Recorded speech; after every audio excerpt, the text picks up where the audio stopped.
beaucoup. Alors, bonjour à toutes et à tous et surtout bienvenue à ce webinaire consacré aux mesures de soutien à l'économie visant un champ régime général, mais également une partie travailleurs indépendants pour ceux qui sont présents.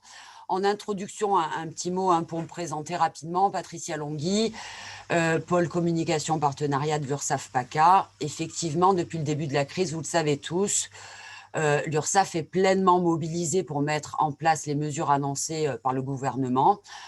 Pour mieux accompagner les entreprises, une page dédiée a été mise en place via notre site ursaf.fr, reprenant l'intégralité des mesures exceptionnelles mises en œuvre. Je vous intégrerai, ou Solène ou Élodie vous intégreront l'adresse mesurescovid.ursaf.fr. C'est important d'aller vous renseigner lorsque vous posez différentes interrogations. Alors, lors de ce webinaire, nous serons ensemble durant 60 minutes afin de vous présenter ce dispositif en détail. Présent à mes côtés, Monsieur Jacques Baccheretti, responsable de la cellule d'appui au pilotage qui représente la direction employeur. Bonjour Jacques, bienvenue. Présent pour vous également, Monsieur Marc Isidore, responsable du pôle communication et partenariat de l'URSSAF-PACA, mais également responsable du site de l'URSSAF de Toulon. Bonjour Marc, tu me vois, tu m'entends? Bonjour à tous. Voilà. Alors, avant de débuter cette présentation, quelques petites préconisations d'usage que Solène vous a déjà indiquées en première instance. Évidemment, on va couper caméra et micro afin de préserver la bande passante. Évidemment, l'objectif de ce webinaire étant de répondre à vos interrogations sur un volet généraliste. Des temps d'échange sont prévus à la fin de chaque grande thématique. Je vous invite donc à poser vos différentes interrogations via le fil de discussion que vous a indiqué Solène, mais également en live si c'est permis par l'UPE 06, si les moyens techniques nous le permettent. Les questions relevant de cas particuliers pourront être évidemment traitées post-intervention. Je vous engage à faire part vers l'UPE 06 vos différentes interrogations et je me chargerai, moi, de faire le lien avec eux. À l'issue de ce webinaire, les supports de présentation, évidemment, vous seront adressés par mail, probablement par l'UPE 06, puisqu'ils sont détenteurs également du support que nous allons présenter. Voilà, après ce joli laïus, je vous propose de passer à la présentation et de laisser la parole à Jacques Baccheretti.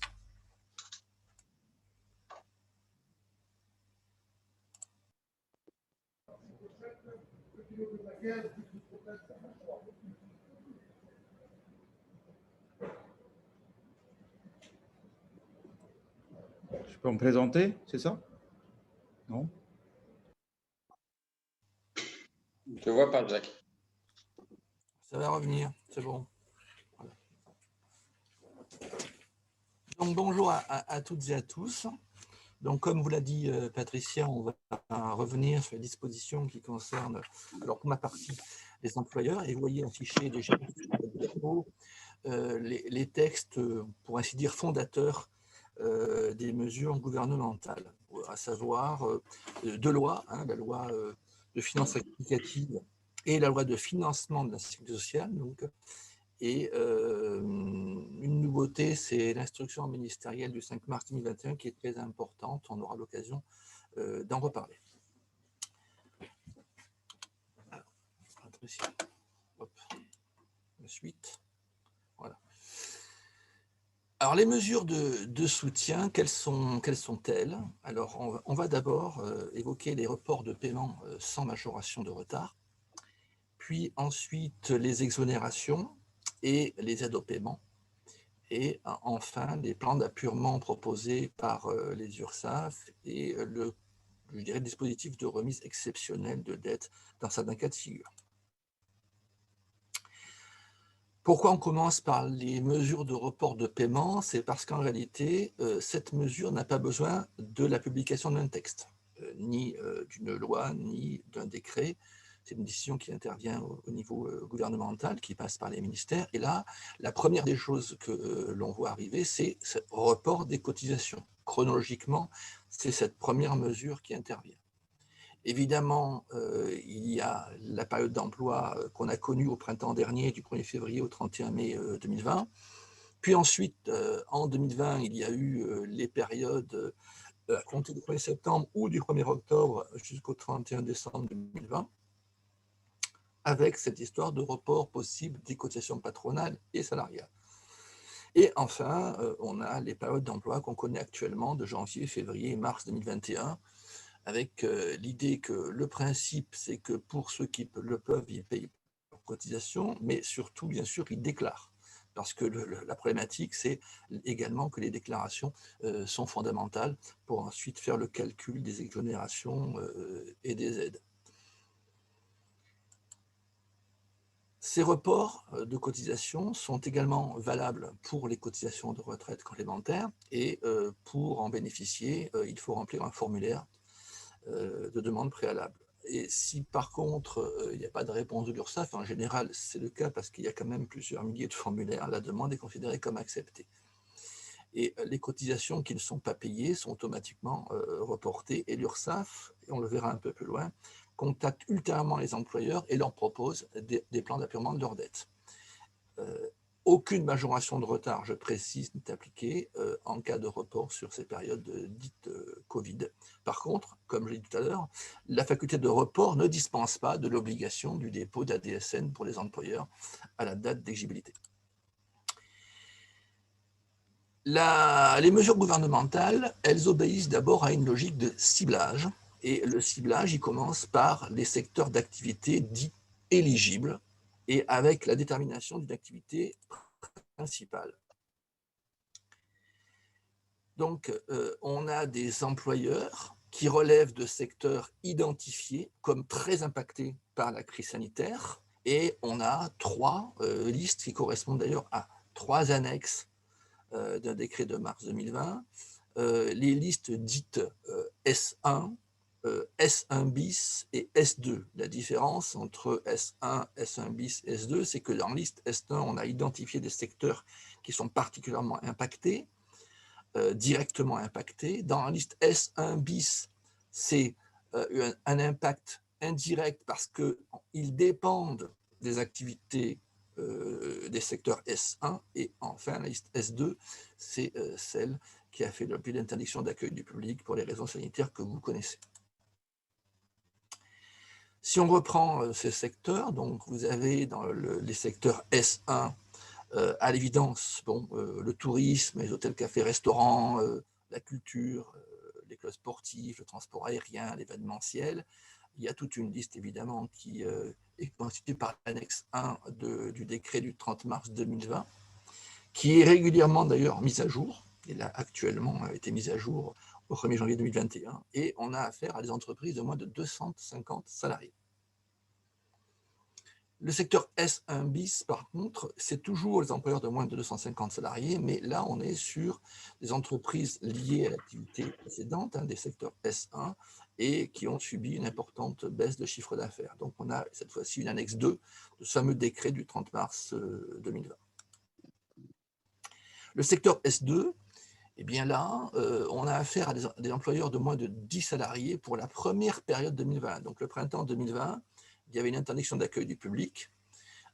Et là, on avait affaire à des entreprises de moins de 10 salariés. Pour la deuxième période 2020, comptée du 1er septembre, cette fois-ci, on a affaire à des employeurs de moins de 50 salariés. Donc, l'effectif a évolué. Alors, il est important, d'ailleurs, on le verra un peu plus loin, il est important de dissocier les 2 périodes de 2020.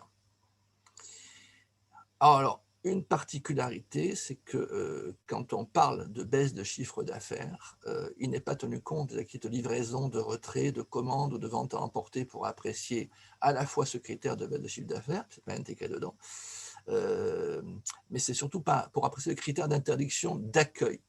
Donc l'entreprise peut être considérée comme fermée, mais elle peut continuer à avoir des retraits de commandes ou de vente à emporter.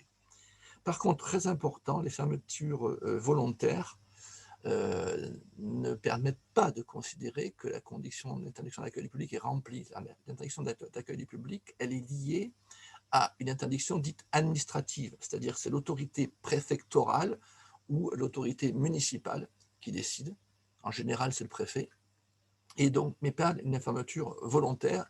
Et on a eu le cas de fermeture volontaire, et notamment par rapport à des entreprises qui avaient eu une consigne de l'ordre professionnel. La détermination de l'activité principale, eh bien, elle se détermine au niveau de l'entreprise, tous établissements confondus. Mais il est admis que pour des entreprises qui ont des établissements très distincts, on puisse apprécier l'activité principale au niveau d'un établissement, la condition d'effectif, elle, restant analysée au niveau de l'entreprise. C'est-à-dire on est dans le cas où on peut très bien avoir un établissement qui, lui, est consacré à la restauration seul, et les autres établissements sont concernés par l'activité, je dirais, principale de l'entreprise. L'activité prise en compte est l'activité réelle, et elle peut se déterminer soit avec le chiffre d'affaires, et soit avec l'effectif consacré à cette activité. Ce code, dit le code APE, activité principale exercée, donc c'est un indice, il n'est pas déterminant à lui seul, c'est-à-dire qu'il n'est pas le seul critère qui permet de rendre éligible un employeur ou bien inéligible. Donc, dans certaines activités, il y a un critère de réalisation minimale de chiffre d'affaires avec des secteurs identifiés qui, là, conditionnent cette éligibilité. L'idée, c'est qu'il y a des secteurs aussi qui n'ont pas de code APE particulièrement identifié. Quand on a parlé des annexes tout à l'heure, annexe 1, annexe 2, pour ces fameuses listes S1, S1 bis, et bien dans ces annexes que vous allez consulter, d'ailleurs, vous pouvez les consulter sur Légifrance, eh bien vous avez des activités où en face, il y a noté pas de code NAF identifié. Alors, tout à l'heure, j'ai parlé de l'instruction ministérielle du 5 mars 2021. Alors, elle est importante, pourquoi? Parce que jusqu'alors, on avait une autre instruction ministérielle qui était la plus explicative, et qui comportait des exemples, qui était celle du 22 septembre. L'instruction ministérielle du 5 mars 2021, elle remplace, elle abroge l'instruction du 22 septembre, et elle présente, outre la particularité de revenir sur les deux dispositifs, c'est-à-dire correspondant aux deux périodes 2020, liées à la loi de finances rectificative ou la loi de financement de la Sécu 2021, elle met à jour les fameuses listes des secteurs d'activité S1, S1 bis, S2, et elle présente à la fin des tableaux de synthèse pour les mesures de soutien, aussi bien d'ailleurs pour les employeurs que pour les travailleurs indépendants. Alors, parlons maintenant des employeurs éligibles et non éligibles. Les employeurs qui sont visés par les mesures, et là on revient sur la loi de finances rectificative du 30 juillet 2020, dite LFR 3, c'était la troisième rectification, et c'est l'article 65 de cette loi qui prévoyait les dispositifs d'exonération et d'aide au paiement. Et vous avez aussi l'article 9 de la loi de financement de la Sécurité sociale pour 2021, et son article 9 donc, prévoyait le dispositif aussi pour la deuxième période 2020. Alors, les employeurs, ce sont les employeurs éligibles à la réduction générale, c'est-à-dire des employeurs pour lesquels il y a adhésion au régime d'assurance chômage de leurs salariés. C'est important parce que vous verrez qu'il y a quelques particularités dans les textes sur cette éligibilité, et notamment quand on va aborder la question des mandataires sociaux. Les employeurs visés, on a vu ce qui c'était, mais les revenus, les rémunérations qui sont concernées, ce sont les revenus d'activité. Donc on n'est pas sur les revenus de remplacement. On est sur les revenus d'activité. Alors, il y a différentes entreprises, et vous avez aussi, là on vous l'affiche, ça ne vous concerne pas forcément, mais il y a également les EPIC, les fameux établissements publics à caractère industriel et commercial des collectivités territoriales, qui peuvent en bénéficier. Et vous avez aussi les entreprises qui sont contrôlées majoritairement par l'État, du type SNCF, EDF. Bien sûr, vous avez d'autres activités qui, elles, sont du ressort de la MSA quand on est sur le régime des salariés agricoles. Ou bien sûr le régime des marins, des mines ou des clercs, eux aussi sont concernés. Quels sont les employeurs non éligibles? Eh bien, principalement, on a l'État, les collectivités territoriales, les établissements publics administratifs, donc qu'on appelle les EPA, et les groupements d'intérêt public et les chambres consulaires. Les employeurs qui relèvent de régimes spéciaux autres que celui des marins, des mines et des clercs et employés de notaire qu'on a vu sur la diapo précédente ne peuvent bénéficier de ces dispositifs d'exonération et d'aide au paiement au titre de leurs salariés affiliés à ces régimes, mais la nuance est importante, ils peuvent en bénéficier au titre de leurs autres salariés, à condition toujours de respecter pour les salariés la condition d'obligation d'affiliation au régime d'assurance chômage. Enfin, les employeurs, les particuliers employeurs, ceux qui emploient des personnels, des salariés à leur domicile privé, là ne sont pas concernés par les mesures. Les rémunérations concernées, donc c'est dans la foulée de ce qu'on vient de présenter, on est sur des salariés titulaires d'un contrat de travail, quel que soit ce contrat, puisqu'on peut avoir les signataires d'un contrat de formation d'alternance, d'un contrat d'insertion, et les stagiaires en milieu professionnel qui n'ont pas de contrat de travail, eux, ne peuvent ouvrir droit au bénéfice de ces dispositifs, même s'ils sont affiliés au régime général. C'est une particularité. Pour les salariés mis à disposition et intérimaires, alors là, il y a aussi une spécificité, donc ils peuvent bénéficier des dispositifs pour les rémunérations qui sont versées à ces salariés, et vous verrez qu'on reviendra un petit peu sur les intérims plus loin. Alors les mandataires sociaux, eh bien, les dirigeants d'entreprise, je vous passe les détails des alinéas de l'article L311.3 du Code de la Sécu. Ils ouvrent droit à une réduction forfaitaire de leur cotisation lorsque l'entreprise dont ils sont mandataires remplit les conditions d'éligibilité et qu'elle leur a versé une rémunération au titre de la période sur laquelle s'apprécie cette éligibilité. Donc, par exemple, le printemps 2020 ou l'automne 2020. Particularité, cette réduction de cotisation prend la forme d'une aide au paiement. On verra ça plus loin. Le cas échéant, et là c'est important, ils peuvent ouvrir droit au bénéfice de l'exonération et de l'aide au paiement s'ils sont titulaires d'un contrat de travail distinct de l'exercice du mandat social et pour la part de rémunération qui est due au titre de ce contrat. Spécificité aussi, là, on est sur un contrat de travail distinct, mais à ce moment-là, reconnu par Pôle emploi.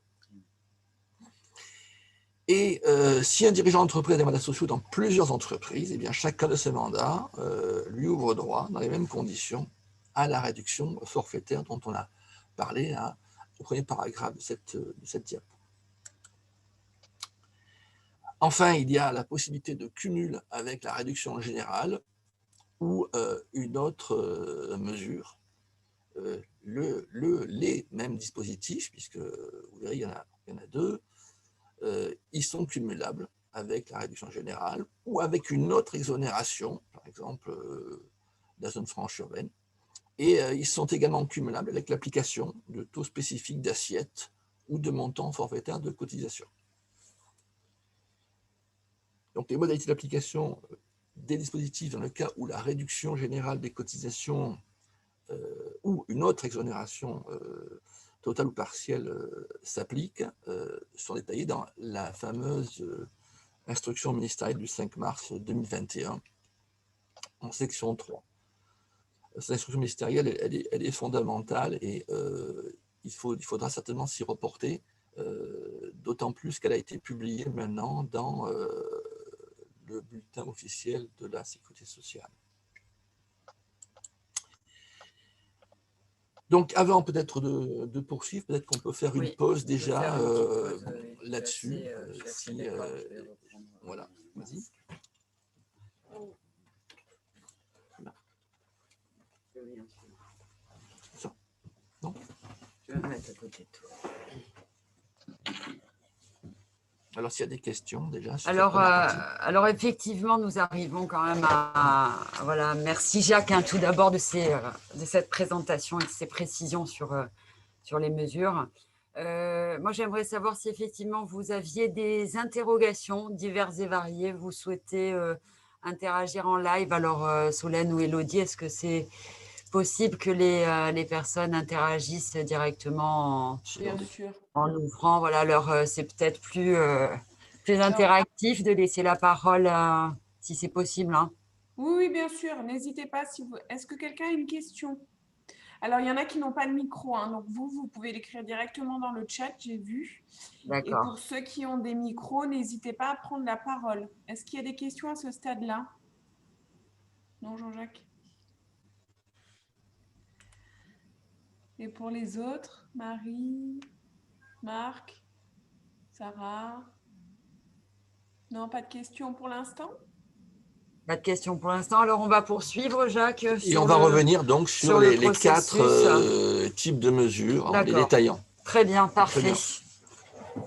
Alors, comme vous le voyez, et comme ça s'affiche, il y a une mesure d'exonération, il y a une mesure d'aide au paiement, ensuite il y a une mesure qui est relative à la proposition ou aux propositions d'échéancier de paiement par les URSSAF, et enfin, il y a une remise particulière exceptionnelle de dette, c'est la 4e.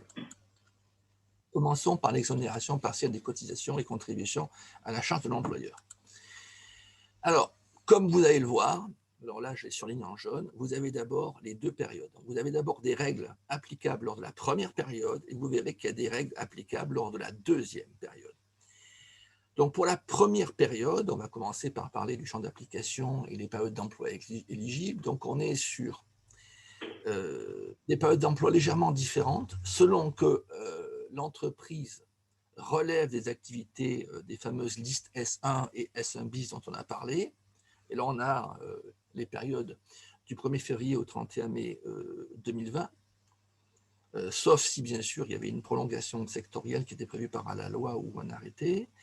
Et pour les activités de la liste S2, nous avions la période du 1er février au 30 avril, avec des cas particuliers sur Mayotte, bien sûr, ou bien s'il y avait une interdiction d'accueil du public qui était prolongée. Et dans ces conditions, la période pouvait aller jusqu'au dernier jour du mois précédent, celui de l'autorisation d'accueil. Les employeurs exclus, on l'a évoqué tout à l'heure, ce sont ceux qui ne sont pas éligibles à la déduction générale, mais c'est également les établissements de crédit et les sociétés de financement. Pour les sociétés civiles immobilières, elles ne sont plus exclues par principe, alors qu'à l'origine, elles l'étaient. Mais vous avez dû voir qu'il y avait quand même toute une série de textes qui sont sortis. Et au fil des textes, on a vu des aménagements dispositifs, et notamment l'intégration de CSCI. Alors, merci Jacques, hein. On a une petite interrogation de Roland Dominique. La seconde période a démarré quand et est-elle toujours ouverte? Eh bien, Alors, c'était peut-on répondre à cette Oui, mais question? on va le voir juste après, Voilà. puisqu'on a la deuxième période J'allais le qui dire. arrive. Donc, la Je le mets réponse, derrière toi. elle va l'être tout de suite, puisqu'on verra les règles applicables lors de la deuxième période avec les périodes, justement. Donc, on termine d'abord la première période. Donc, là, on avait, et là, c'est valable pour les 2 périodes, hein. On est, et même pour 2021. D'abord, l'effectif, quand on parle des critères d'effectif, c'est l'effectif qui est déterminé sur l'année précédente, donc l'effectif annuel, qui est le nouveau calcul d'ailleurs de l'effectif, qui fait référence cette fois-ci à des articles du Code de la Sécurité sociale, et qui correspond donc à la moyenne du nombre de personnes employées au cours de chacun des mois de l'année précédente, donc, et c'est l'effectif donc au 1er janvier. Par exemple, on a fait tout au long de l'année 2019 des déclarations via la DSN, et c'est à partir de ces déclarations qu'il y a une détermination de cet effectif au 1er janvier.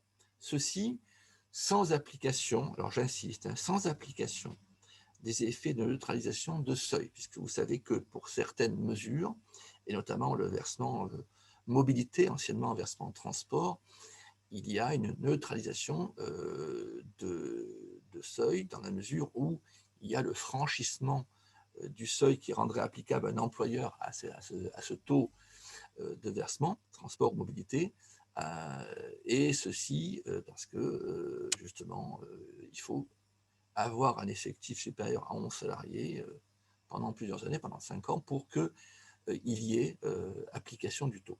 Donc là, pour les mesures d'exonération, d'aide au paiement, on est sur un effectif sans l'application des effets de neutralisation de seuil. La perte de chiffre d'affaires, on va le voir plus loin, c'est 80 ou 30% avec des modalités d'appréciation. Il y a aussi des modalités d'appréciation particulières des conditions pour les entreprises de travail temporaire et les groupements d'employeurs. On a une diapo plus loin qui est consacrée.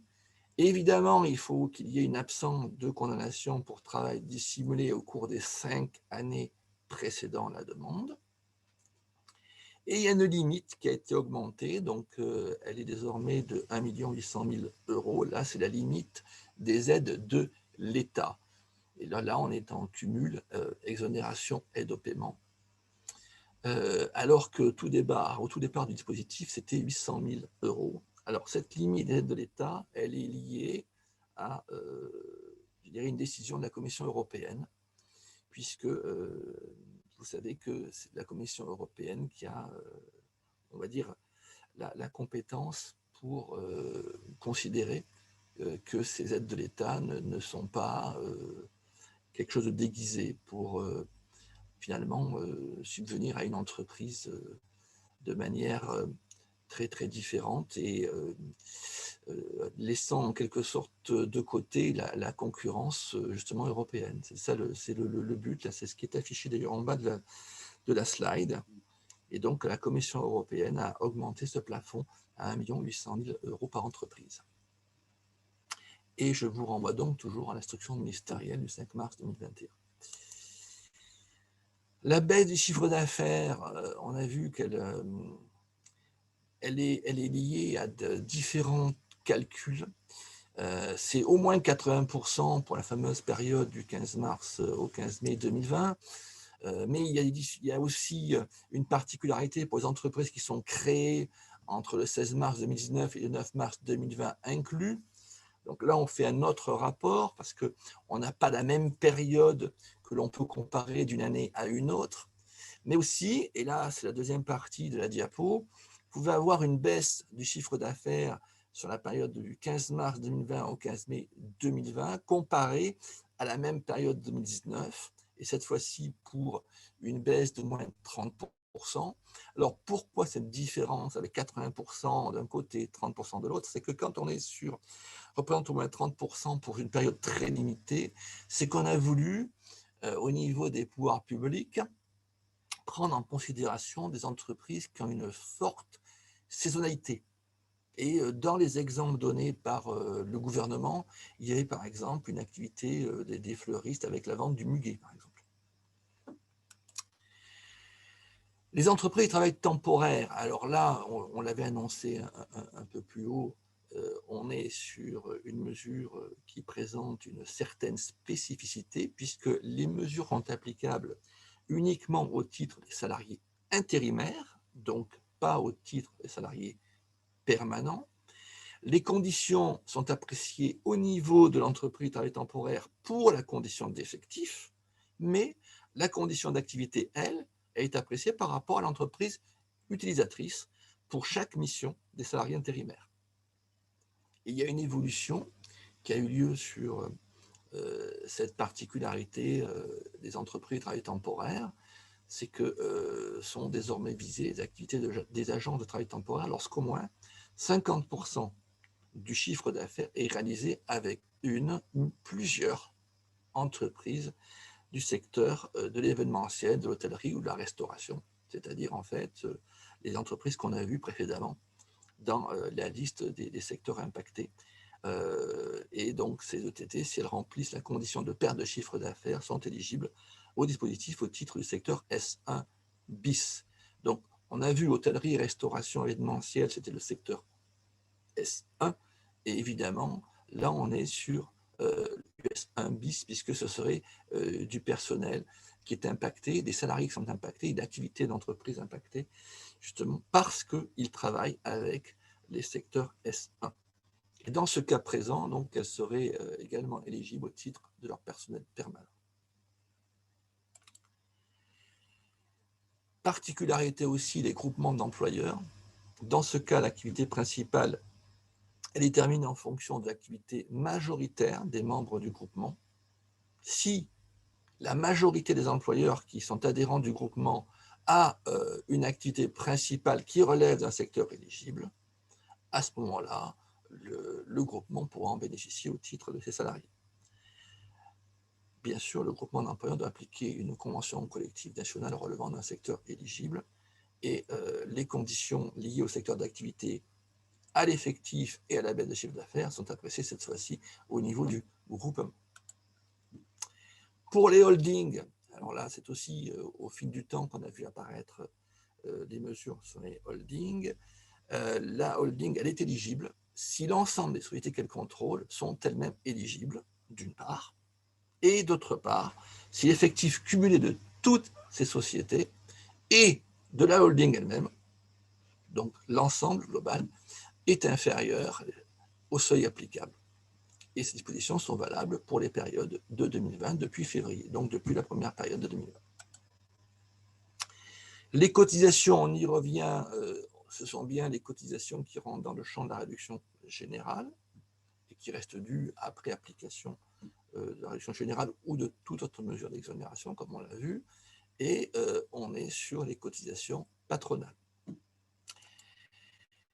Et là, voilà, on arrive sur la deuxième période. Voilà. Alors, on répond enfin voilà. à la question de voilà. Roland Dominique. Alors, effectivement. La deuxième période, eh bien, cette fois-ci, on est dans un premier temps sur les employeurs de moins de 250 salariés pour les secteurs S1 et S1 bis, qui ont subi une interdiction d'accueil du public ou une baisse de chiffre d'affaires de 50% par rapport à la même période en 2019, ou bien de 15% si on est sur une activité à forte saisonnalité. Il y a une exception, les clubs sportifs professionnels, tout simplement parce qu'eux sont traités de manière très, très différente. Eux, bien entendu, on sait très bien les conditions d'accueil du public qu'ils ont connues. Et sur le secteur S2, cette fois-ci, on n'est pas sur les employeurs de moins de 10 salariés, on est sur les employeurs de moins de 50 salariés. Et eux, ils doivent avoir subi une interdiction d'accueil du public affectant de manière prépondérante la poursuite de leur activité. Et la particularité, c'est que ces conditions d'éligibilité sont à remplir le moins M pour une application le moins M-1. C'est ce qu'on va voir dans la diapo suivante. Et on répond à la question posée. Voilà. Quelles sont les périodes d'emploi éligibles ? Eh bien, l'application est à partir de septembre 2020 pour les employeurs S1 qui étaient situés dans les zones de couvre-feu et S1 bis, quelle que soit leur localisation. Et à partir d'octobre 2020 pour les autres employeurs S1 et les employeurs S2.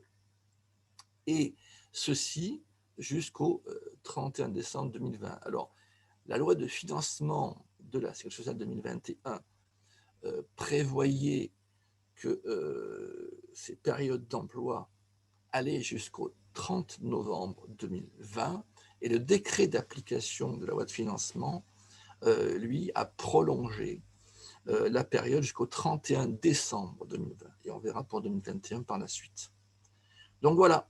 Donc là, voilà la réponse à la question pour les périodes. La prolongation des mesures donc, pour les secteurs S1 bis, donc globalement, quand on prend à la fois la loi de financement et le décret d'application, eh bien, on est jusqu'à décembre 2020 en période d'emploi.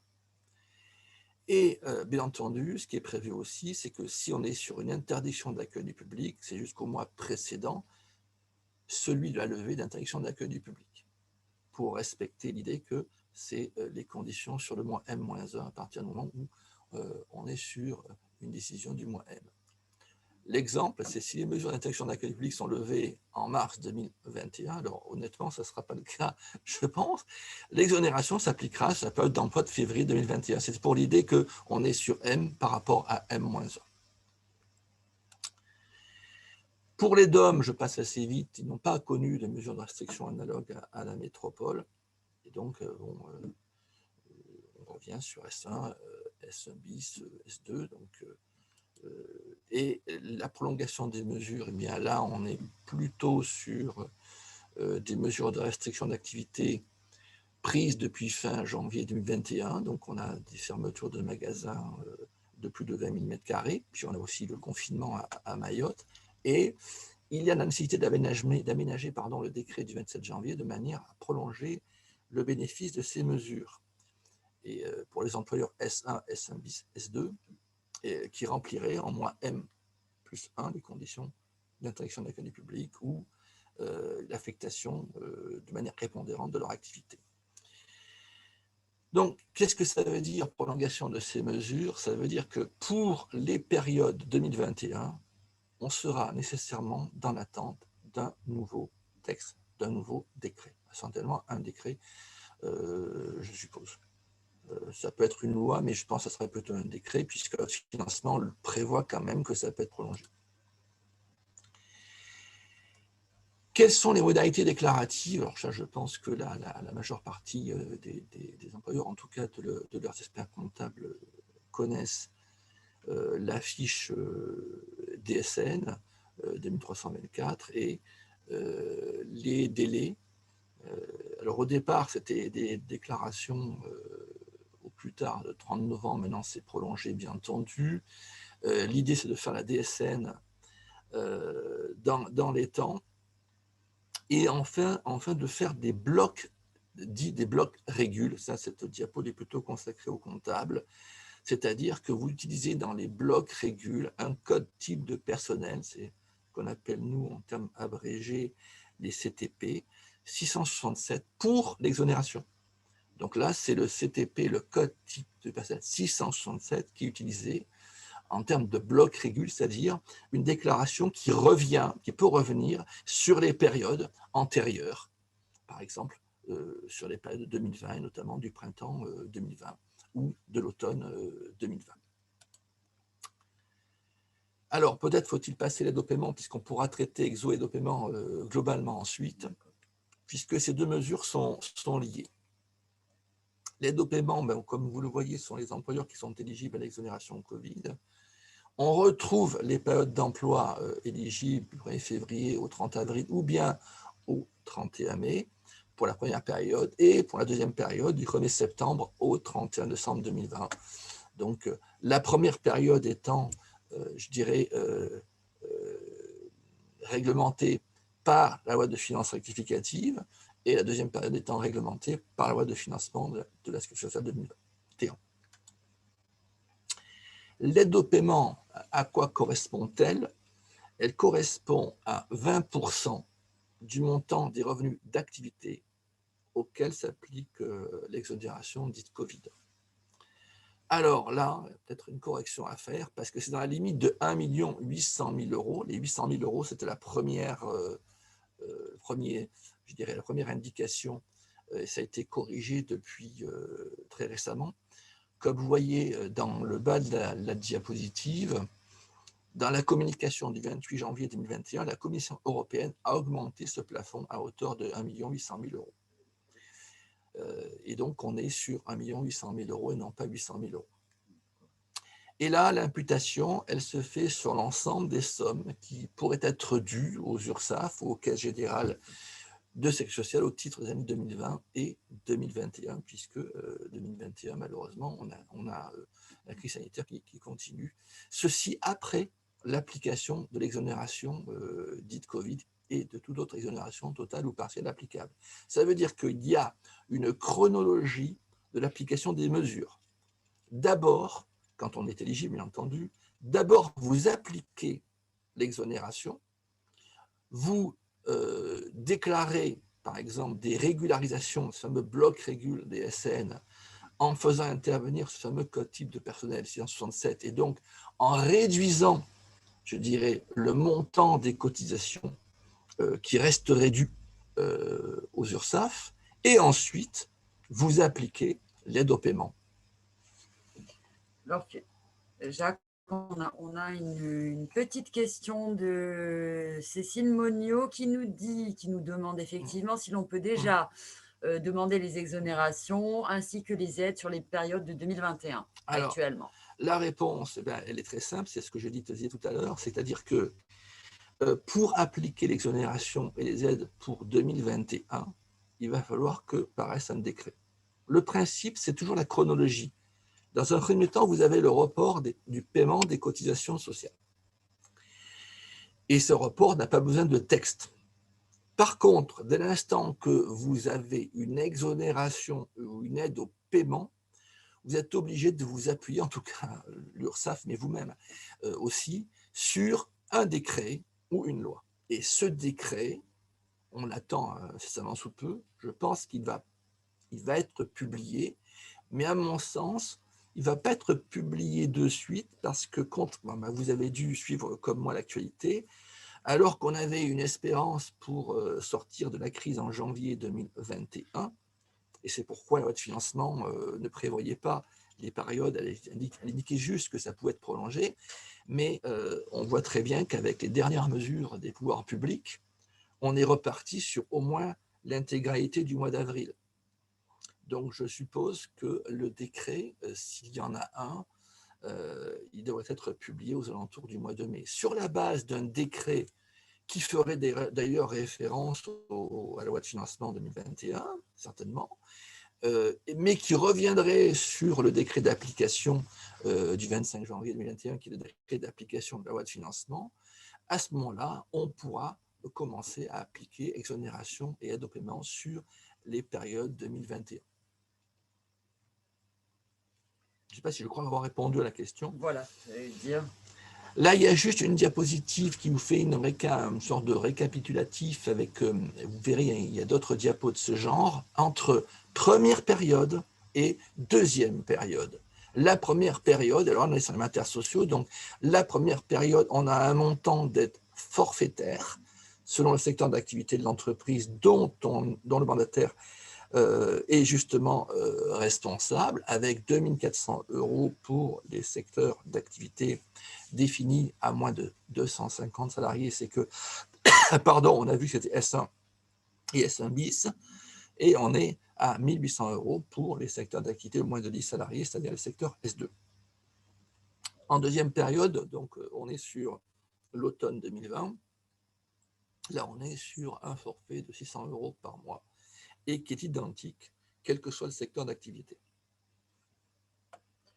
Tu as effectivement répondu très clairement à la question bon. de Madame Monniot, je t'en remercie. Alors, on termine sur l'aide au paiement par rapport aux modalités déclaratives, c'est-à-dire que là, on est sur un autre code de type de personnel, et celui-ci, ce n'est pas le 667 qui était consacré à l'exo, c'est le 051.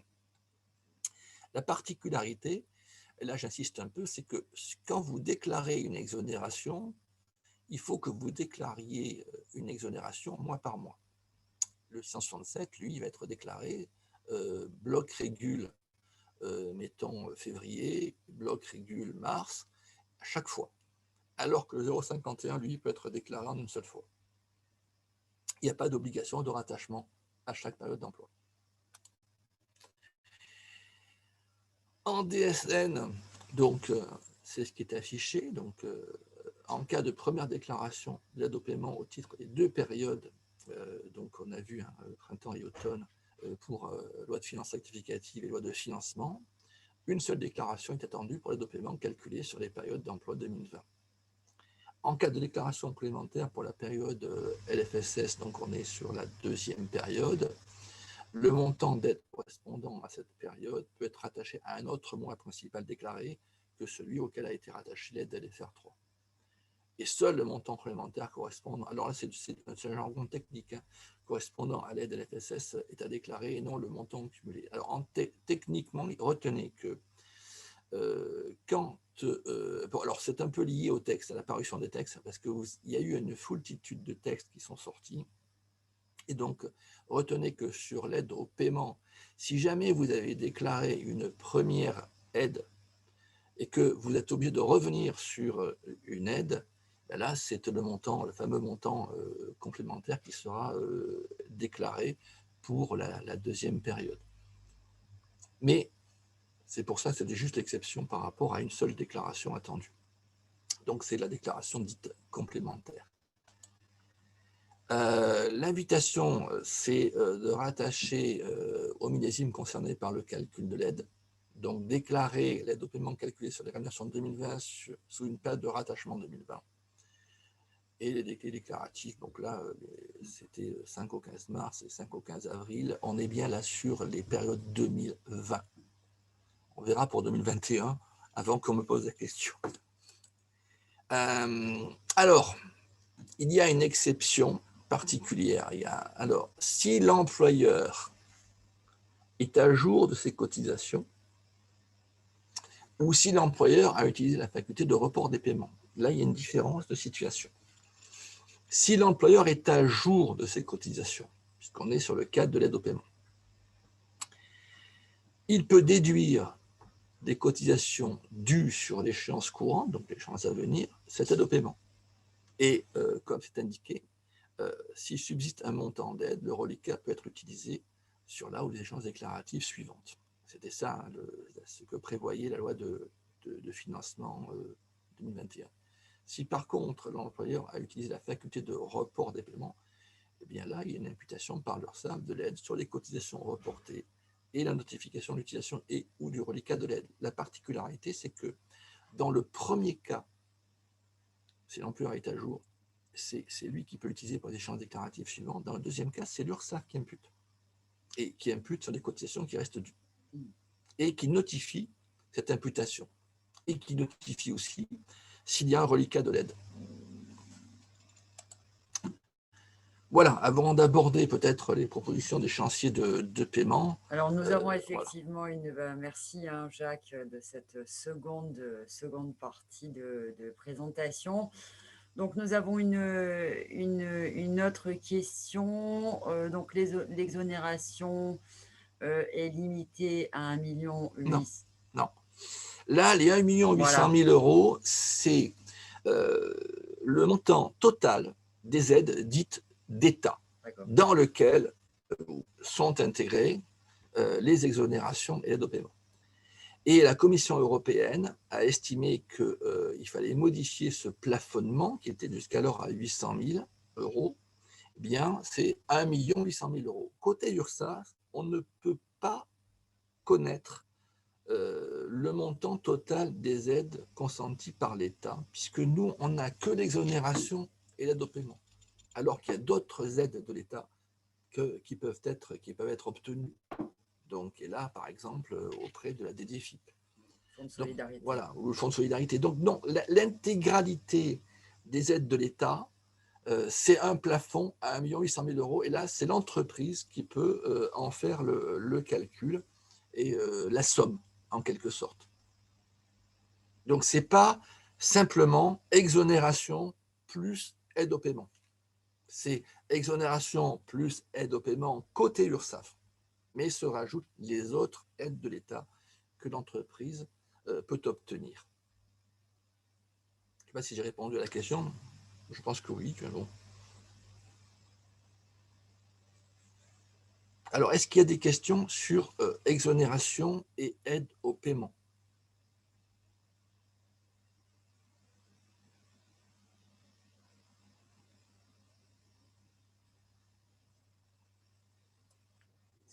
Vraiment, Jacques, nous n'avons pas d'autres interrogations que celle de Madame Siviger à qui nous avons répondu à l'instant.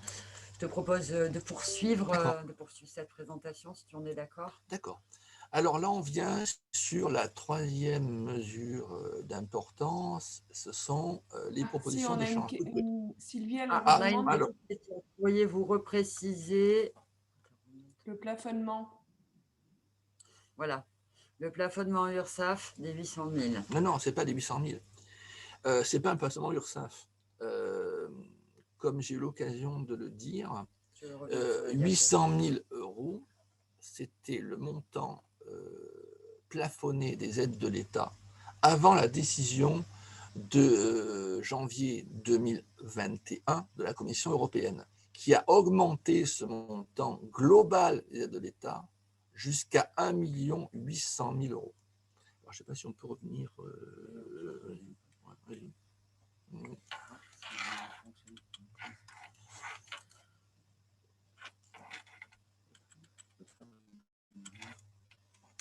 Non.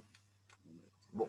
Alors, bon, ben, voilà, l'idée, elle est là. Hein. Vous avez 1 800 000 euros depuis la dernière décision de la Commission européenne. Ah ben, tu arrives là. Ouais, c'est bon. Tu peux revenir. Voilà. Vas-y. Voilà, ici. Voilà. Là, ce qu'il faut comprendre, c'est 1 800 000, non pas 800 000. 800 000 euros, c'était le montant plafonné de la totalité des aides de l'État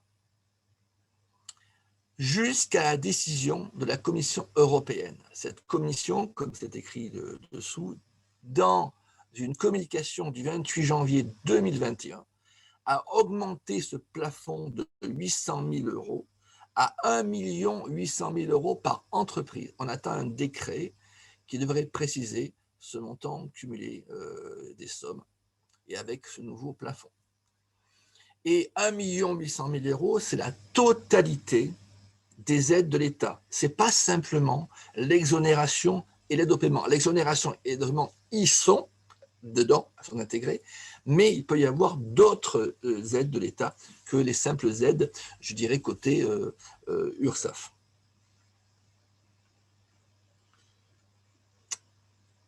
Nous espérons avoir répondu plus précisément à votre question.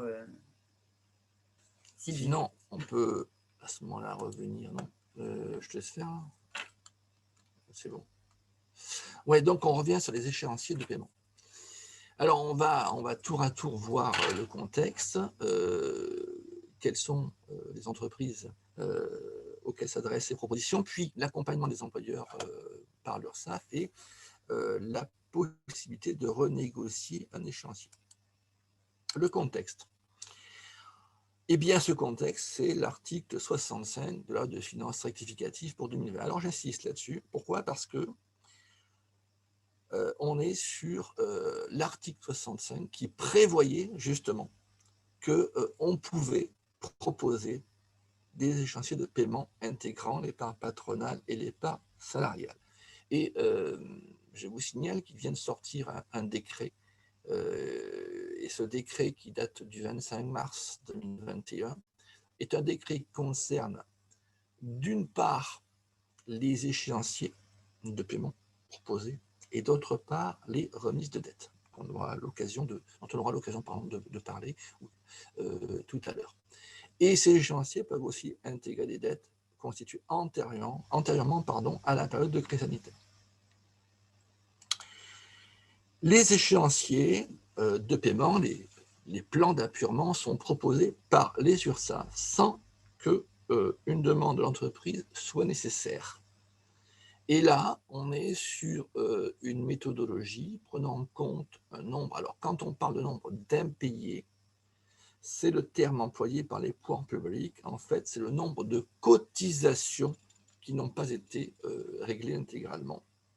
Et donc, le montant total de la dette de l'employeur. Et à réception d'une proposition d'échéancier qui se fait au travers du dossier cotisant en ligne et dont bénéficient les employeurs, l'employeur dispose d'un mois pour revenir vers son URSSAF et renégocier, le cas échéant, son échéancier. À qui s'adressent ces propositions d'échéancier?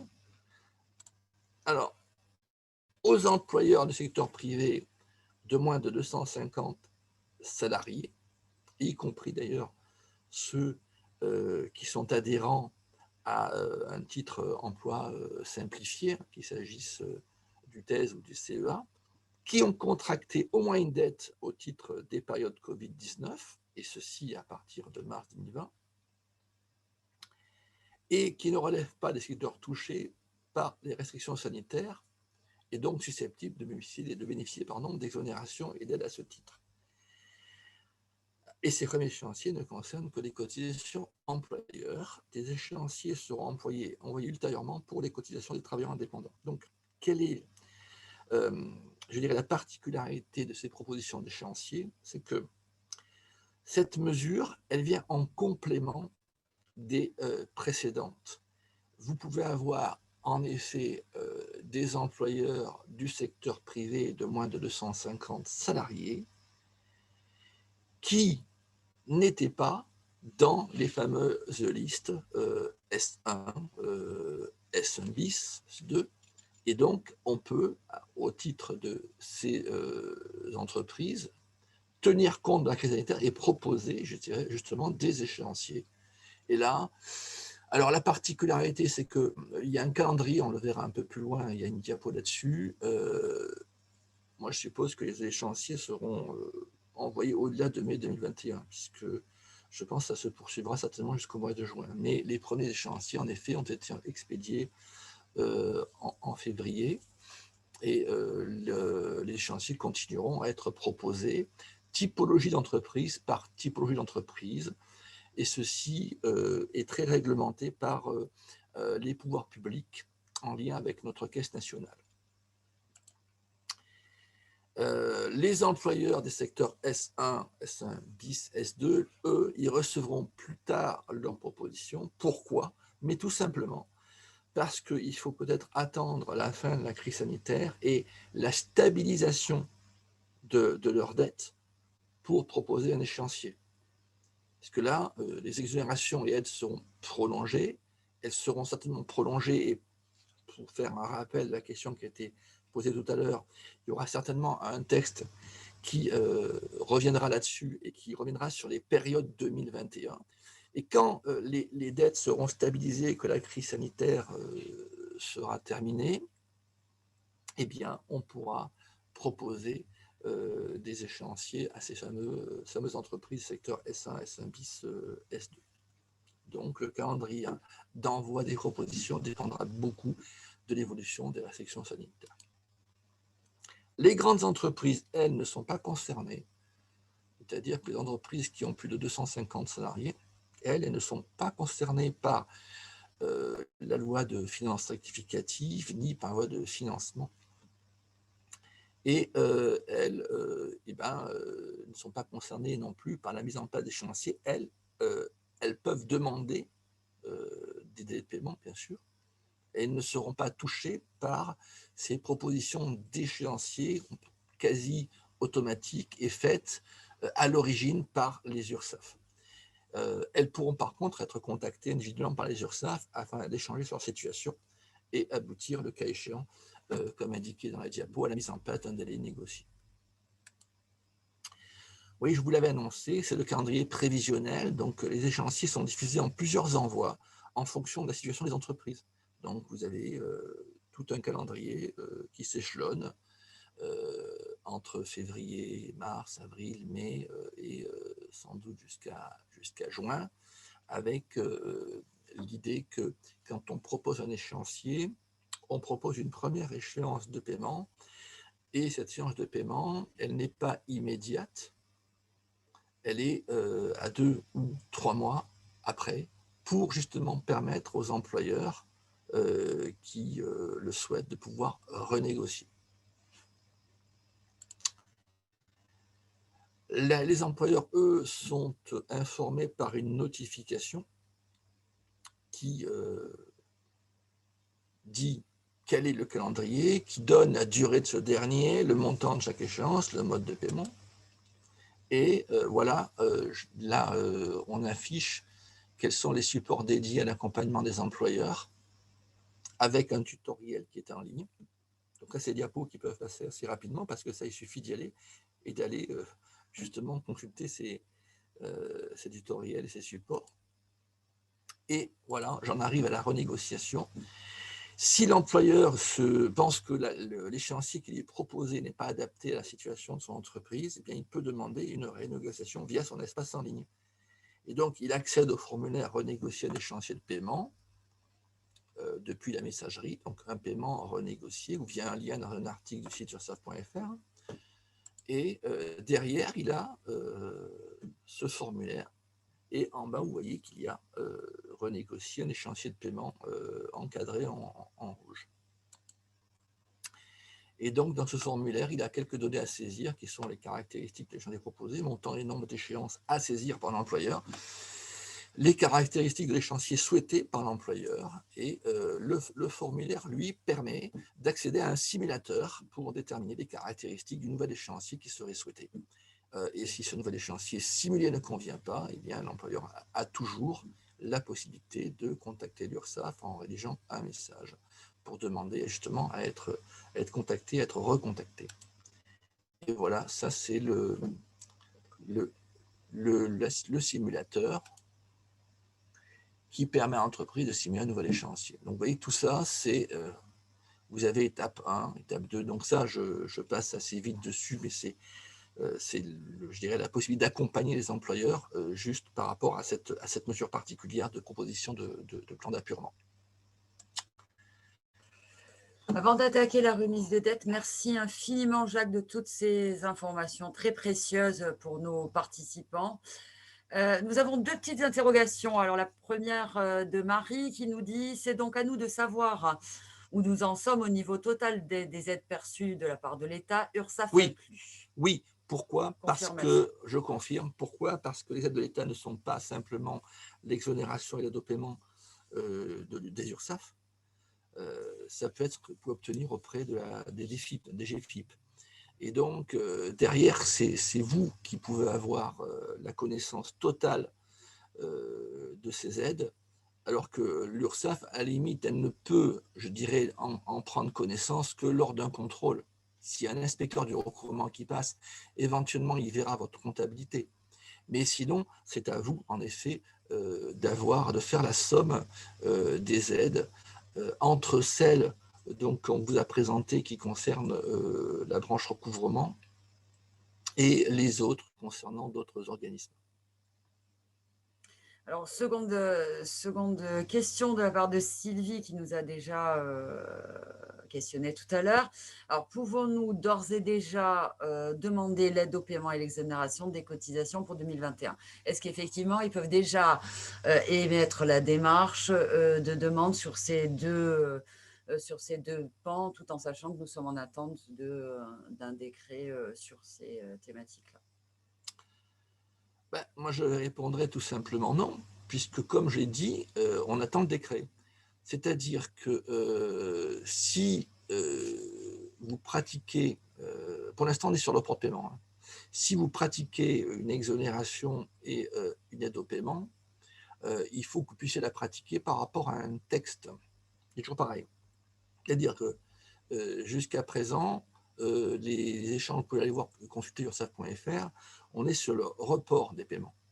Et donc, normalement, on devrait avoir la possibilité de déclarer l'aide au paiement et l'exonération des cotisations pour 2021 dès la parution de ce texte.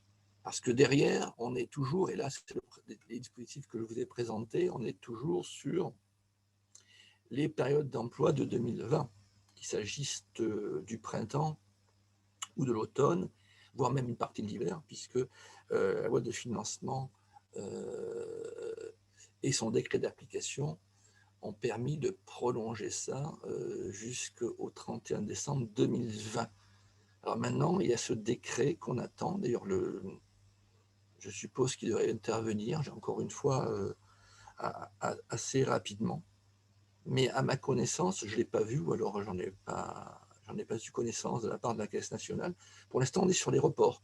Et si on consulte ursaf.fr, les messages, c'est vous pouvez bénéficier du report des paiements des cotisations. Alors, nous avons une troisième. Merci infiniment, Jacques, pour ces réponses. J'espère que nous avons pu répondre à vos questions, mesdames, Marie et Sylvie. Une petite question de Jean-Jacques. Un échéancier non reçu et établi depuis plus d'1 mois est-il négociable et comment? Alors, déjà, il faudrait, parce qu'on parle d'échéancier non reçu, Non reçu, non mais réceptionné, établi. mais établi. Oui. Donc, Je peux établi prendre comment? Parce que, la parole. Je vous en prie, voilà.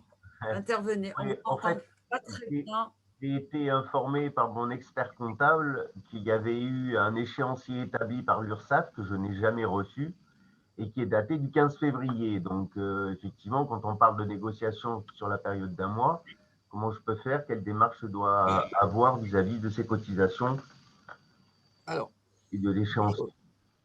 la première, il faut quand même vous assurer que la notification n'a pas été faite parce que la Caisse nationale nous indique que les échéanciers qui sont proposés, elles sont proposées dans l'espace en ligne, hein, et l'employeur reçoit ça dans son dossier cotisant en ligne et c'est consultable par l'employeur ou un expert comptable.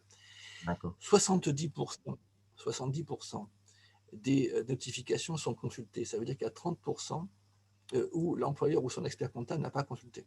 Donc, n'est pas allé voir son dossier cotisant en ligne. Alors, évidemment, c'est toujours possible, hein, c'est-à-dire que là, on peut toujours écrire à l'URSSAF en disant, voilà, ou alors, mais vérifier d'abord la proposition, d'abord, et renégocier, ça oui. Mais vérifiez quand même parce que la Caisse nationale, alors globalement, hein, je ne vous parle pas de PACA, hein, je parle de toute la France, on a 30% des notifications qui n'ont pas été consultées. D'accord. Merci. Et bien sûr, c'est négociable. Bien sûr. D'autres questions?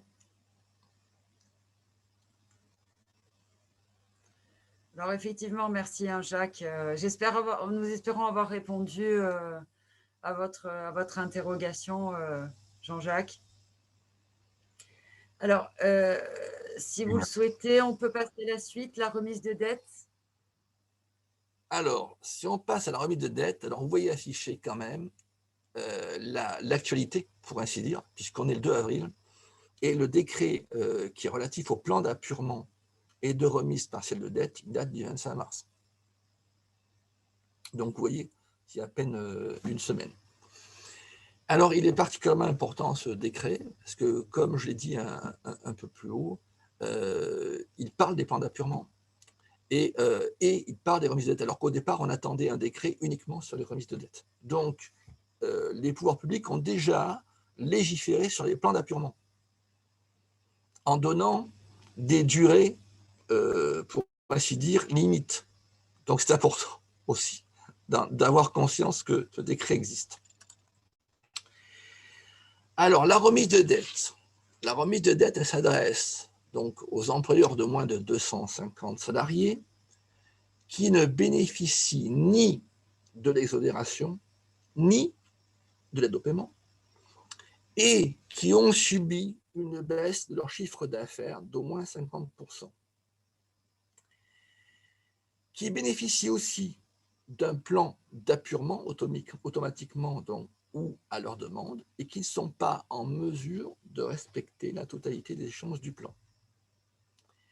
Et cette remise, elle ne peut être octroyée, en tout cas, elle n'est octroyée, on pourrait ainsi dire, définitivement, qu'après le paiement de l'intégralité des parts ouvrières qui seraient dues dans ce plan. Donc là, c'est la particularité de cette disposition, c'est-à-dire que la remise n'est acquise, déjà, bien sûr, il faut bien sûr l'accord de l'URSSAF, mais elle ne peut pas être acquise définitivement s'il reste des parts ouvrières qui sont dues. Donc, il y a des conditions. Être à jour des obligations de déclaration et de paiement alors, au 1er janvier 2020, donc là, ça remonte à un peu plus d'un an. On est donc dans l'absence d'un plan d'appurement conclu et respecté, en absence de dette, pardon, ou un plan d'appurement conclu et respecté au 15 mars 2020. Alors évidemment, il y a l'absence de condamnation pour travail dissimulé. Et ça, vous savez que s'il y a du travail dissimulé qui est constatée postérieurement à, je dirais, la pratique d'une exonération et d'une aide au paiement, l'inspecteur du recouvrement de l'URSSAF fera sauter l'exonération et l'aide au paiement. Évidemment, il faut attester de difficultés économiques particulières qui mettent l'entreprise dans l'impossibilité de faire face aux échéances du mandat purement conclu. Et il faut attester avoir sollicité un étalement de paiement, des facilités de financement supplémentaires ou des remises de dette auprès de ses créanciers privés. Alors pourquoi? C'est parce que, et là c'est le cas classique qu'on connaît hors crise sanitaire, hein, la remise d'une dette en termes de cotisation sociale, et donc une dette qui sert à financer des prestations côté maladie, vieillesse, familiale.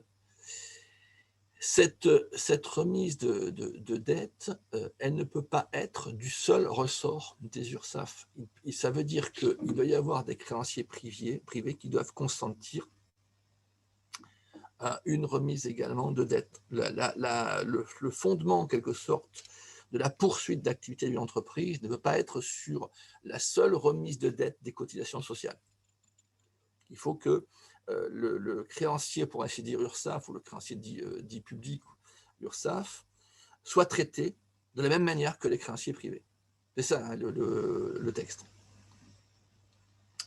Et la demande, donc, doit préciser l'identité des créanciers, d'être concernés, leur montant, leur date d'éligibilité et, le cas échéant, les conditions auxquelles les remises ou échelonnements sont subordonnés. Donc, les conditions sont quand même restrictives. L'appréciation de la baisse du chiffre d'affaires, c'est une baisse du chiffre d'affaires de 50%, quelle que soit la date de création d'entreprise, avec un choix au niveau de la période de référence, donc du 1er février au 31 mai, donc pour 4 mois, ou du 15 mars au 15 mai 2020 pour 2 mois, une appréciation de la baisse au choix par référence à la même période sur 2019, ou au chiffre d'affaires mensuel moyen de 2019, ramené sur respectivement 4 ou 2 mois, ça fait référence au choix de la période de référence, et pour les entreprises créées entre le 1er février 2019 et le 1er janvier 2020, le chiffre d'affaires mensuel moyen sur la période comprise entre la date de création de l'entreprise et le 31 janvier 2020, ramené sur respectivement 4 ou 2 mois. Tout ceci, en fait, on va le voir un peu plus loin, c'est fait via un formulaire. En fin de compte, vous verrez que tout est, en fin de compte, dématérialisé à travers un formulaire. Il y a un cas particulier sur les entreprises qui sont créées après le 1er janvier 2020 et avant le 10 mars 2020. Et là, il y a un calcul différent au niveau de la perte de chiffre d'affaires. Donc, vous allez voir dans les diapos suivantes que, voilà, il y a des modalités de calcul de la remise. La remise partielle s'applique aux cotisations patronales, donc ça revient sur ce que j'ai dit tout à l'heure, c'est-à-dire que il n'y a pas de remise des cotisations ouvrières. La part ouvrière, elle, ne peut pas être remise. C'est des cotisations patronales qui seraient encore dues, alors là, c'est important, au moment de la demande, au titre de la période de février à mai 2020. Alors, pourquoi c'est important? C'est parce que la remise de dette prévue par les textes, elle est liée à la première période 2020. Elle était dans la loi de finances rectificative 2020. Elle n'est pas dans la loi de financement de la sécurité sociale 2021. Donc, la remise de dette ne peut concerner que les cotisations patronales dues au titre de la première période 2020. C'est important de le souligner. Elle est calculée et imputée en réduisant le nombre d'échéances du plan en restant acquittée, et elle n'est définitivement acquise qu'au terme du plan, sous la condition d'avoir acquitté la totalité des montants n'ayant pas fait l'objet d'une remise, et sous la condition, comme je l'ai dit un peu plus haut, d'avoir payé l'intégralité des parts ouvrières. Et donc, vous voyez qu'il y a un montant maximum par rapport à une baisse de chiffre d'affaires. Donc, c'est pour ça que, selon la situation d'une entreprise, il faut aller sur le site et aller voir tous ces formulaires qui accompagnent l'entreprise. Est-ce que vous voyez des remises maximales en fonction du montant de la baisse du chiffre d'affaires. La demande de remise de dette, elle est faite sur un formulaire, à partir d'un formulaire sur alsa.fr. Il y a un simulateur, donc on va simuler la baisse du chiffre d'affaires, et il y a un tutoriel. Et normalement, donc, il y a maintenant la mise à disposition du formulaire, ça a été fait. Donc là, on a été sur une information qui datait de tout début, ou fin février, début mars. Depuis, ça y est, vous avez le formulaire. Ah, alors ça, on va s'arrêter là. Avant d'attaquer les derniers points sur l'actualité. Avant effectivement d'attaquer la dernière partie de ce webinaire, de cette présentation, avez-vous des interrogations? Nous vous invitons évidemment soit à vous connecter en live, soit à interagir sur le fil de discussion. On a amplement dépassé le timing, 10h20, mais nous poursuivons jusqu'à la fin et jusqu'au temps d'échange complet et global final. Avez-vous des interrogations, mesdames et messieurs, sur tout ce qui a été déployé jusqu'alors? Si effectivement, il n'y a pas d'autres interrogations, on peut poursuivre et attaquer le volet actualité. Alors là, c'est juste parce que nous sommes dans le département des Alpes-Maritimes. Oui, et que donc, confinés. On faisait un webinaire pour l'UPE 06 et donc on s'est dit, bon, ce serait intéressant quand même de rappeler qu'il y a un décret qui va être publié, donc, et c'est le décret du 24 mars, qui institue une aide en faveur des exploitants des remontées mécaniques dont l'activité est particulièrement impactée par l'épidémie de Covid-19. Et donc, on a voulu vous présenter juste quelques diapos là-dessus, même si, comme vous allez pouvoir vous en rendre compte, ça ne relève pas du domaine de l'URSSAF, mais enfin, l'idée, c'est de le dire quand même qu'il y a donc un nouveau texte qui prévoit une subvention qui permettrait donc de couvrir les charges fixes des exploitants des remontées mécaniques à hauteur de 49% du chiffre d'affaires.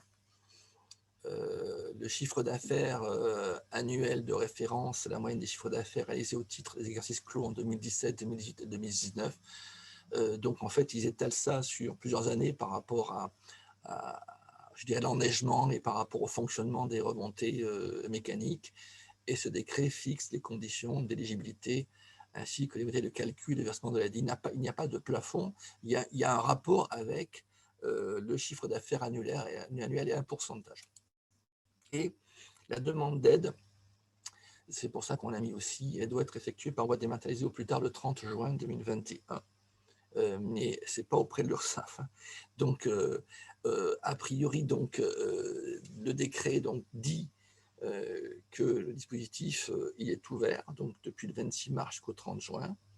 Et derrière tout ça, voilà, il y a deux possibilités. Donc, l'aide peut être versée en un ou en deux versements. Donc, si la demande d'aide est formulée avant le 30 avril 2021, il y aura une indemnisation en deux fois, avec un premier versement pour la période de décembre 2020 à février 2021, et puis un second versement à compter du mois de mai 2021 qui sera calculé par rapport à la durée de la période de fermeture entre le 1er mars et on aurait dû aller le 30 avril, hein, parce que le 31 avril, c'est pas bon. Hein.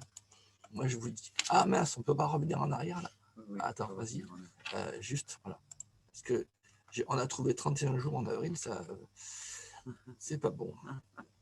Et voilà, et juste un point, voilà, juste un point important, voilà.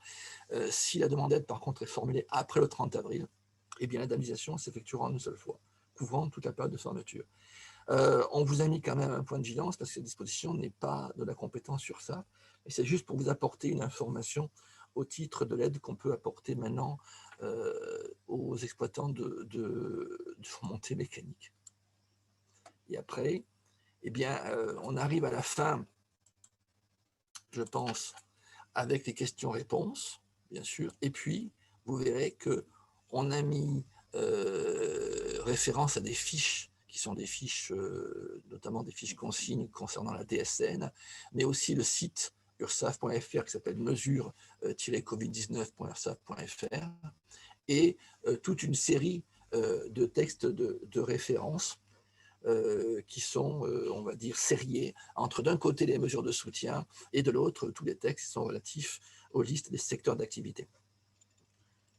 Tout à fait. Ben, un grand merci de cette belle présentation complète, précise sur l'intégralité des mesures avec un petit focus Alpes-Maritimes à la fin au vu des particularités que nous vivons ici, mais bon, qui ont été généralisées de toute façon. Donc, oui. Au final, voilà. Moi, je vous invite effectivement à vous connecter si vous avez la possibilité en caméra et brancher vos micros. Alors, Marc Isidore, un petit mot pour compléter cette présentation. Oui, alors attendez, je remets la vidéo aussi également. Ce qu'on peut dire aussi, Jacques, je ne sais pas si vous me voyez. Ouais. On te voit très bien, on t'entend très bien. Pardon? On t'entend très bien, on te voit très bien. Ah, d'accord. Ce qu'on peut rajouter aussi, Jacques, pour les échéanciers, c'est que, attention, les échéanciers ne sont pas des prélèvements automatiques, mais du télépaiement. Et on avait eu énormément de soucis au premier envoi qu'on avait fait entre novembre et décembre, où on avait envoyé à peu près 500 échéanciers et on a eu très peu de paiements parce que tous les cotisants attendaient que les prélèvements se fassent. Tu confirmes, Jacques? Je confirme. Voilà. Bon, donc sinon, on parle des TI, là, c'est ça que tu… Alors, effectivement, si tu souhaites, comme nous avons la chance et l'honneur d'avoir dans notre auditoire, au dire de Solène et d'Élodie, des travailleurs indépendants, effectivement, moi, je souhaitais à ce qu'on puisse apporter une petite note focus sur les travailleurs indépendants sans effectivement déployer ou diffuser de diaporamas, mais ce qui serait intéressant de peut-être reprendre le cadre global, si tu en es d'accord, Marc. De toute façon, vous allez avoir un document, parce qu'en fait, ce ne sera pas un PowerPoint, mais vous allez avoir un document que je vais devoir remanier, qu'on a reçu il y a 2 jours, qui explique toutes les exonérations, en fait, les déductions que les travailleurs indépendants auront droit, et avec des exemples. Ce qui est bien, c'est qu'il y a quelques exemples qui sont indiqués, qui vous permettent de mieux comprendre, parce que c'est franchement, je ne devrais pas le dire, mais une usine à gaz, parce qu'il y a des déductions de cotisation. Alors, il y a une fois 2400, alors je vais revenir dessus, une fois 1600 pour les auto-entrepreneurs, des déductions mois par mois. Donc, je vous synthétise ça, mais je vous enverrai les textes avec des exemples. Alors, pour revenir sur la période donc, de 2020, on a arrêté tous les prélèvements pour tous les cotisants pendant la période du premier confinement. On a repris ça pendant la période du deuxième confinement. Ensuite, on s'est un peu plus adapté parce qu'au départ, on avait arrêté tous les prélèvements. C'est-à-dire que même un travailleur indépendant qui continuait son activité, le prélèvement était suspendu. On ne pouvait pas faire autrement. Puis, on s'est un peu amélioré et on a uniquement arrêté les prélèvements des secteurs S1 et S1 bis et des secteurs qui nous disaient moi, je suis en difficulté et on faisait une suspension du prélèvement. Ça nous avait valu d'ailleurs des remarques de la part de certaines professions libérales qui disaient mais nous, on travaille tout le temps et vous ne nous avez pas prélevé les cotisations, ce qui veut dire qu'implicitement, on va se retrouver avec un très gros bénéfice puisqu'il n'aura pas été déduit de charges sociales. Donc, on pouvait préciser à l'époque, en 2020, que le cotisant qui souhaitait payer pouvait nous faire des virements, même s'il n'y avait pas d'appel de cotisation, mais c'était un peu plus compliqué. Donc, à ce jour, on est toujours avec une suspension de prélèvement pour les secteurs S1 et S1 bis, et ceux qui veulent quand même payer parce qu'ils ont une activité et ne pas avoir des charges sociales qui seraient à un moment très élevé, même si je reviendrai dessus, on va revenir aussi avec des échéanciers, peuvent toujours faire des paiements. Donc ça, c'est pour un petit rappel sur ce qu'on fait en termes de prélèvement. En termes d'exonération, pour les travailleurs indépendants qui étaient dans les secteurs S1 et S1 bis l'année dernière, on avait une aide de 2 400 € qui allait être déduite en 2021. Ce qui veut dire que je suis S1, je suis S1 bis, c'est les mêmes secteurs que vient de vous expliquer M. Baccheretti. Donc, je suis dans ces secteurs-là, j'ai droit à 2 400 € de déduction de cotisation. Hein, on est bien, pas de chiffre d'affaires, de cotisation. Et pour les secteurs S2, on avait une déduction de 1 800 €. Donc ça, c'était pour le premier confinement. Deuxième confinement, pour ceux qui étaient fermés, c'était une déduction de 600 € par mois. Donc là, 2 400 plus 600, et tout ça doit être déduit du revenu 2020 que vous allez fournir avec votre expert comptable, avec une nouvelle, j'en profite, une nouvelle procédure, puisque avant vous faisiez 2 déclarations, aujourd'hui vous n'en faites plus qu'une seule aux impôts, enfin au fisc, et nous on récupérera en fait des impôts le montant du bénéfice que vous aurez déclaré en 2020. Il y aura au moins les 3 premiers mois, parce que j'étais il y a 2 minutes avec un auto-entrepreneur qui me disait moi, je n'ai rien déclaré, est-ce que je vais toucher quelque chose? Non. Si vous n'avez rien déclaré, vous n'aurez pas de déduction ou 2 400 €, vous avez fait 0, vous n'aurez pas de déduction de cotisation. Vous avez le fonds de solidarité tous les mois. Alors, il y aura sûrement un nouveau décret qui permettra encore de prolonger la période qu'on vit. Enfin, sur Nice, vous l'avez depuis quelques semaines. En France, on l'a depuis, enfin, on va l'avoir à partir de lundi ou mardi. Non, samedi, pardon. Non, c'est demain soir, pardon.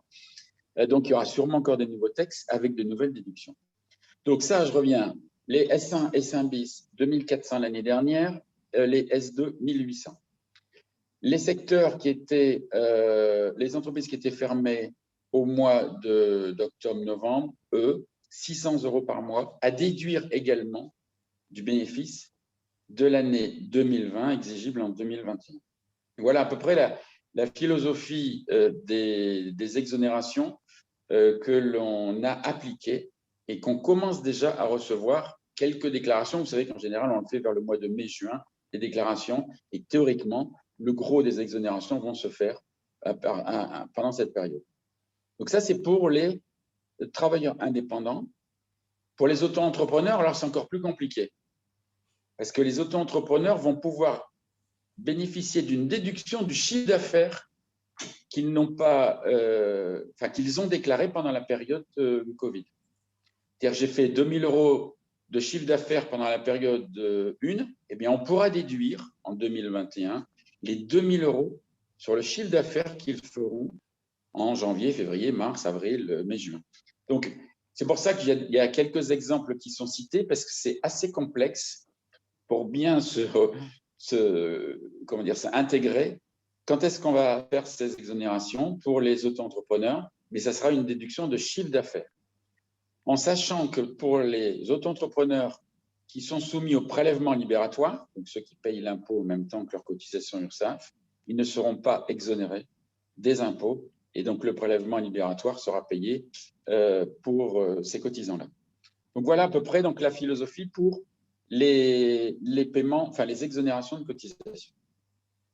En ce qui concerne les remises de dette, parce qu'on vient d'avoir aussi un décret, c'est le même décret du 25 mars, que disait M. Baraki, qui précise aussi qu'il y aura des remises de dette, donc de 300 à 900 €, même chose.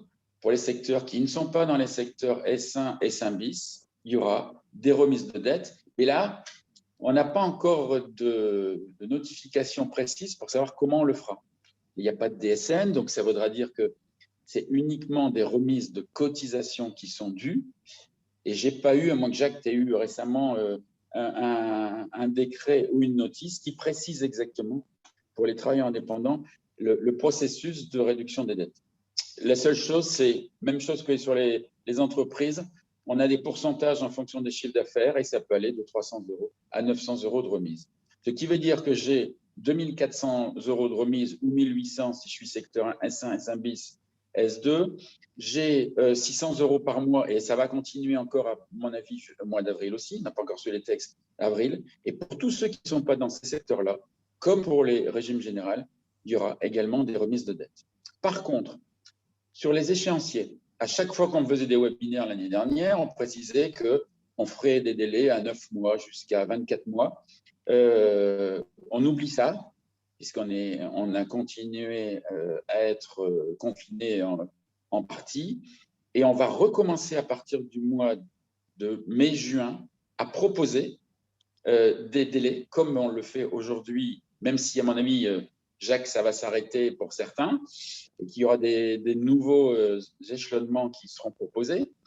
Et ben, on va vous proposer, pour les travailleurs indépendants, des longs délais à partir du mois de mai-juin. En sachant, comme je pense que tu l'as dit, Jacques, pas que de majoration de retard, puisque tout ce qu'on fait actuellement, il n'y a pas de majoration de retard. Et le deuxième point important, c'est qu'on ne vous demande pas de garantie sur tous les délais qu'on peut faire.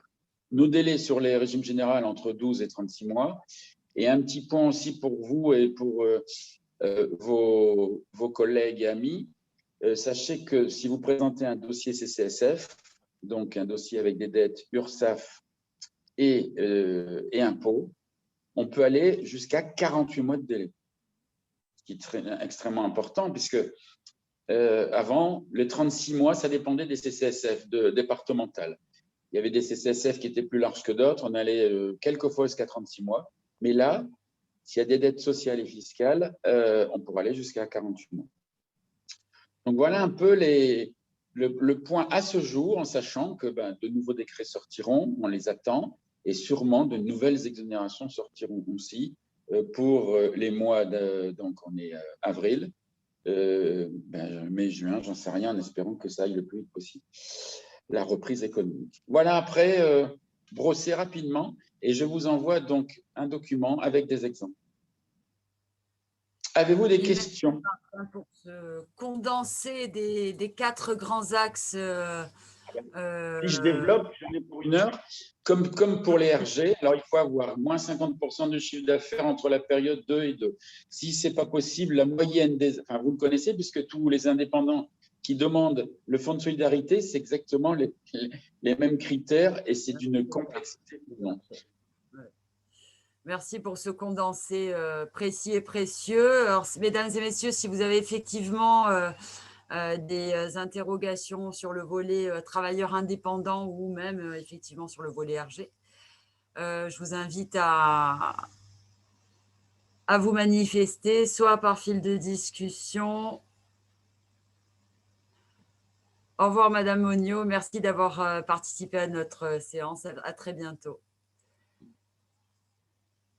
Avez-vous d'autres interrogations par fil de discussion ou directement en live? Sinon, effectivement, on va peut-être clôturer cette séance. Élodie et Solène, un petit mot. J'espère qu'on a pu répondre à l'intégralité des attentes de nos auditeurs. C'est le plus intéressant, le plus important. Et ensuite, laisser la parole à nos 2 intervenants. Patricia, on peut préciser quelque chose aussi pour les entreprises. Dis-moi. On peut préciser sur les contrôles, parce que nos contrôles continuent sur le travail dissimulé. Il n'a jamais arrêté depuis le début de la crise. Par contre, sur les entreprises, c'est intéressant de savoir si on va reprendre nos contrôles ou pas. On pourrait reprendre, même pendant cette période de confinement là, des 4 semaines, on pourrait reprendre nos contrôles sur pièces. Mais les entreprises qui sont fragiles, à chaque fois, il y a une demande de la part de l'inspecteur. Si vous considérez que votre entreprise est fragilisée par la crise, on ne contrôlera pas pendant cette période. Donc, c'était intéressant aussi que vous passiez le message que ce n'est pas parce que le confinement va s'arrêter qu'on va sauter sur les entreprises pour aller les contrôler. Et cette période de 2020, je pense qu'on fera preuve de mansuétude sur les erreurs que les entreprises pourront faire, même les experts comptables qui ont aussi des difficultés à comprendre tous les textes qui sont sortis, mais on sera très, très prudent sur nos redressements pour l'année 2020. Et merci pour ce message encourageant pour nos entreprises en période si complexe et ce contexte sanitaire économique qui perturbe tout le monde et qui est très délétère pour nos entreprises actuellement. Donc voilà, c'est un message quand même message bénéfique et bienveillant. Voilà, de la part de l'URSSAF. C'est important aussi de souligner certains champs de ce type-là. Élodie, Solène, si vous en êtes d'accord, on va peut-être clôturer cette séance en disant qu'effectivement, nous allons tenir à votre disposition le diaporama, le dernier diaporama en date des travailleurs indépendants que vous pourrez vous-même adresser aux participants qui ont été présents aujourd'hui avec nous sur cette séance. Merci à tous d'être venus. 18-20 participants, c'est quand même assez important. Merci aux intervenants. Merci à l'UPE 06 de nous avoir reçus avec tant de gentillesse et de simplicité à travers Zoom, en visioconférence. Mais ça reste extrêmement interactif au final. Et on dit à vous Cognac G, non, c'est pas ça? Juste pour info à tous les participants, le PowerPoint est déjà en ligne sur le site de l'UPE 06. Donc, je vous le mets dans le chat sur le côté.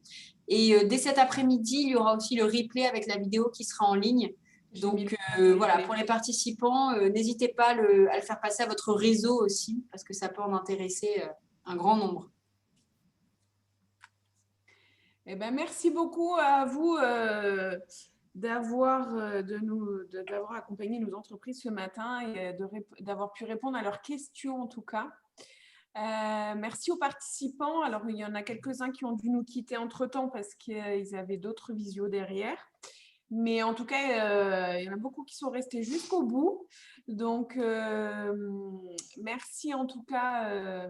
Et on va vous souhaiter à tous un bon week-end s'il n'y a plus du tout de questions. Non. Ok, super. Eh bien, merci en tout cas. Merci, à Bon très week-end bientôt. à tout le monde. Bon week-end. Bonne journée. Et prenez soin de vous surtout. Oui. Oui, vous aussi.